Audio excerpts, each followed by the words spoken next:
So please welcome Joker. What's going on, Bozek Nation? You know what? I'm kind of in the mood to jump to this screen right now, and I'm going to pinch all your little nipples out there. Yeah. Huh? Whoa, dude. People over the age of 21, of course. But if you're watching right now, just imagine me pinching your nipple. Welcome back to PJ's Movie Time. Yeah, can you dig it? It's been fun every Monday, dropping these movie reviews. Yeah. And I'm doing some more. Last week we did some 5 choices for a DC movie. I'll let you choose Aquaman 2, Wonder Woman, Superman 2 from 1980, Batman Begins, and The Joker. And it came down to pretty close between Batman Begins and Joker. And looks like Joker won. That's right. Today we are going to review The Joker from 2019. Directed by Todd Phillips, written by Todd Phillips and Scott Silver. It's a Warner Brothers movie. And of course, it is part of the whole DC cinematic multiverse. It doesn't tie in with the Batman vs. Superman or Justice League. It's kind of in its own little universe. And it's starring, let's see who's starring in this motherfucker. Joaquin Phoenix. Just last week, I reviewed Beau is Afraid. And let me say, this guy's always been good in everything he's done. He does his homework. He plays a damn good Joker. A really good Joker. I mean, you really feel for the guy. Then we have Robert De Niro, who plays Murray Franklin. Late night talk show host, He plays that. He's kind of a dick in it, to be honest with you. We have Zazie Beetz, who's also in Deadpool 2. She plays Sophie. We have playing Arthur Fleck's mother, which is an actress I love her, Frances Conroy. She's been in American Horror Story. She's been in many movies. She's been around for a long time, and she's one of my favorite actresses of all time. She plays Penny. We also have Glenn Fleshler playing Randall, his dickhead clown that works with Arthur. We have Mark Moran. He plays Gene, and I really like this guy from that Glow on Netflix. I love that role he did there. Really good actor. And we have Brett Cullen. Brett Cullen's playing Thomas Wayne, who's an aristocratic son-of-a-bitch. And the budget for this movie, they spent up to $70 million to make The Joker. You want to know, this broke records. As not only was this top seller, it made $1 billion in box office. And this is also R-rated, so it's the first ever DC R-rated movie in the Batman world to make this much fucking money. And they're working on a sequel, but Harley Quinn's going to be in it. It's going to have Lady Gaga in there. Yeah. She's got a nice fat ass. This takes place in 1981 in Gotham City. There's garbage piled up everywhere. The rich are staying fed. The poor are getting hungrier. And Arthur Fleck, this poor guy, works as a clown on the corner, wants to be a comedian. He has this really weird, depression, anxiety, you name it, he's got it.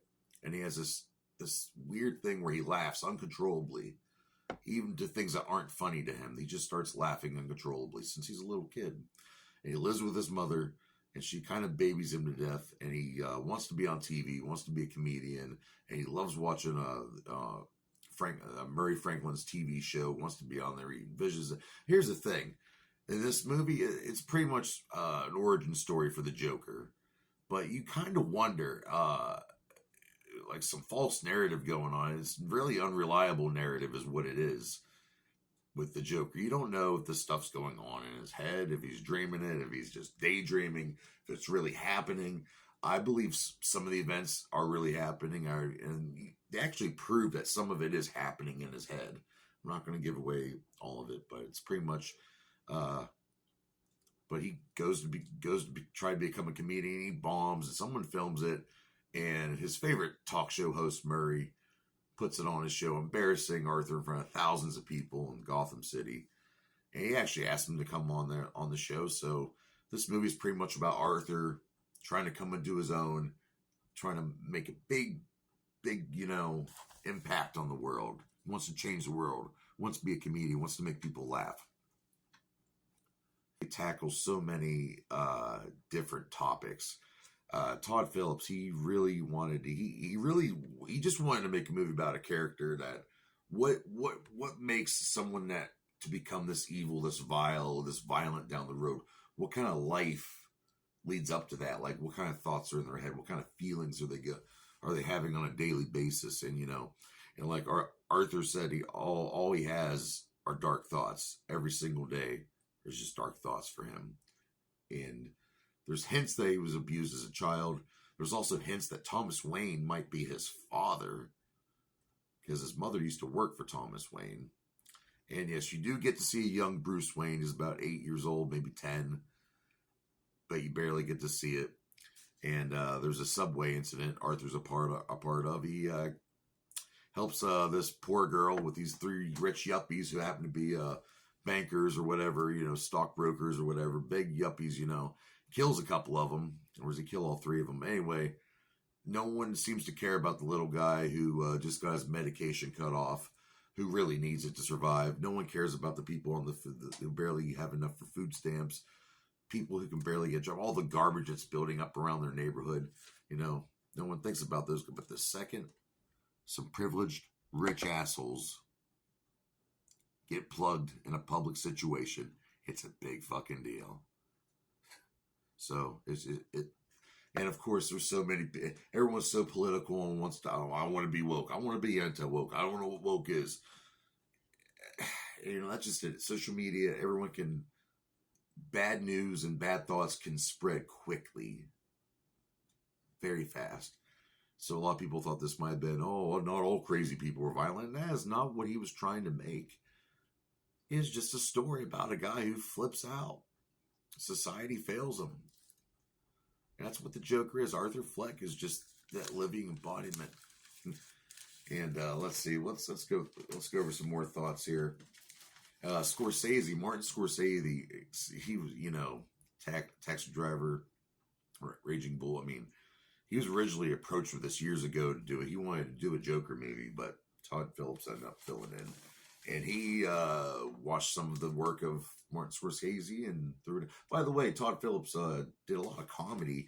He did War Dogs. I mean, he was involved in the Hangover movies. So he's really a comedy director. So this is his first time doing something serious, let alone in a superhero world.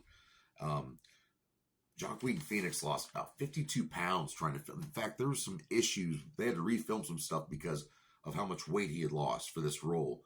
And Joaquin was so invested in this role mentally and physically, he would just walk off set, argue with himself, and but he got through it. And it's one of the best acting roles I've ever seen from anybody. Jared Leto cried about it, of course, because he wanted to be the Joker. He didn't realize, there's other Jokers in the multiverse. Whatever, Jared Leto, you became Morbius. That was terrible. And this movie was filmed mostly in New York, Brooklyn, around that area. The cinematographer for this was Lawrence Sher. He used like 3 different types of cameras, lots of different, gritty styles, filters, and all that to give you that look. And it's a great look. This movie has a great look. I cannot pronounce this person's last name, but her name is Hilder, and she pretty much did the score for this movie. Well freaking done. I'll put the name down here because I can't pronounce it. Forgive me. I'm stupid. I'm insecure. I don't want to say it wrong.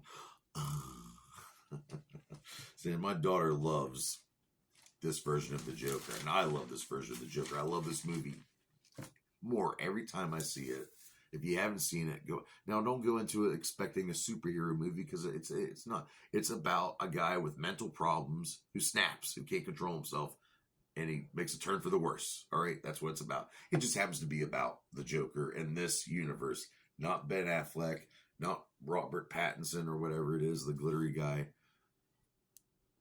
Standalone. Well, now we know that part 2 is going to be coming out. But what do I rate Joker from 2019? This DC movie, Detective Comics, Metaverse. I'm gonna have to seriously. I'm gonna give this 4.5 out of 5 dog dicks. That's a great fucking rating. So join me here next week on PJ's Movie Time. I might even show you my butthole, bitch.